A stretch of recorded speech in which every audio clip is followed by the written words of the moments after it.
the real history of the U.S. Let's talk about it. What I'm about to tell you, you're not going to find in any Rockefeller-funded indoctrination camps. This is a very high-level explanation of the United States history. It is not an exhaustive one. All right, the true history of the U.S. In 1606, the Virginia Company of London was chartered by the British King James, and Jamestown was settled and founded in 1607. Then a bunch of stuff happened. Fast forward to 1639, the first postal service started at the Boston Post Office. In 1765, the Stamp Act was passed by the king, forcing the colonies to pay taxes on every piece of paper they used. So, in 1774, the 13 colonies came together and created the Continental Congress because everyone was sick and tired of the tyrannical king's crap and taxes. In 1775, the United States Post Office was created by decree of the Continental Congress for establishing international communications, and the Revolutionary War began to succeed from the crown. But the colonies still owed debts to the king for funding all of the settlements. So, in 1776, the Declaration of Independence was ratified, but true freedom was not obtained. In 1777, the Articles of Confederation for the United States of America was created as an operating agreement between the sovereign states to govern national commerce between each state during war. This was the creation of the United States Corporation. The war continued until 1783, which is when the Treaty of Paris was signed and acknowledged by the king. But the king retained two positions for himself: Arch-Treasurer and Prince-Elector. The colony's debts that were still owed to the king were assigned to the people of the United States wanting independence, and they promised to pay the debts, which ended the Revolutionary War. In 1788, the Constitution, which is a debt transfer agreement, was ratified. This is where the independence-seeking people of America passed the debts of the colony's settlements on to the inhabitants of the United States. The inhabitants are the ones that still wanted to owe allegiance to the king. The Constitution dissolved the Continental Congress, and in 1789, George Washington became the first president of the U.S. The Judiciary Act also allowed for the first federal courts to be passed. In 1791, the Bill of Rights was incorporated to solidify the rights of the free people to underwrite the creation of the Bank of the United States, allowing for international world trade, and so the U.S. could easily continue to pass money to the King of England. The 11th Amendment was ratified in 1795 to remove the states from using federal courts.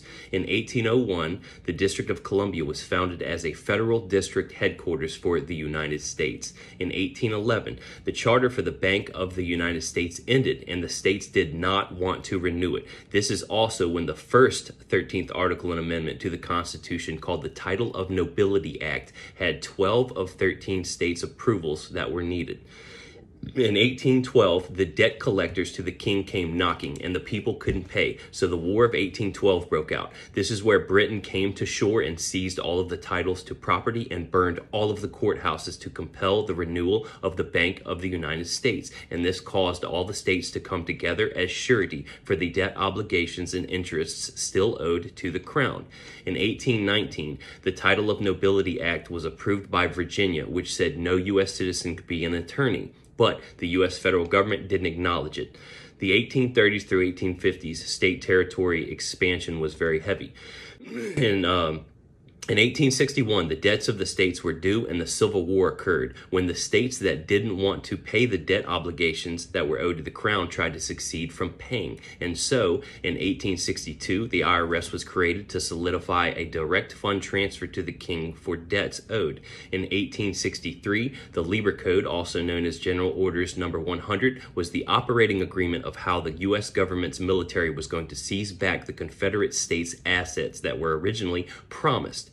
In 1865, the surrender of the Confederate States happened at the village of Appomattox Courthouse, but the ultimate treaty of peace was never signed, which was a requirement to end the war. A treaty wasn't signed because this would have given the Confederate States international recognition as an entity, and they didn't want that. The Second 13th Article and Amendment was ratified, establishing no involuntary servitude in this year also. In 1868, the 14th Amendment to the U.S. Constitution was established, creating subjects and dual citizenship for all U.S. citizens. In 1871, the District of Columbia Organic Act was created in the Virgin Mary, or in the Virginia and Maryland, with a 10 square mile area to secure control and ownership of the state's debts and titles. This government was operating outside of the original Constitution.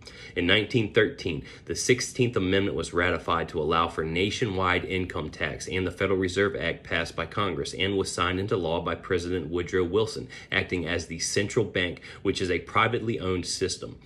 Restructuring Congress by the 17th Amendment happened in this year also.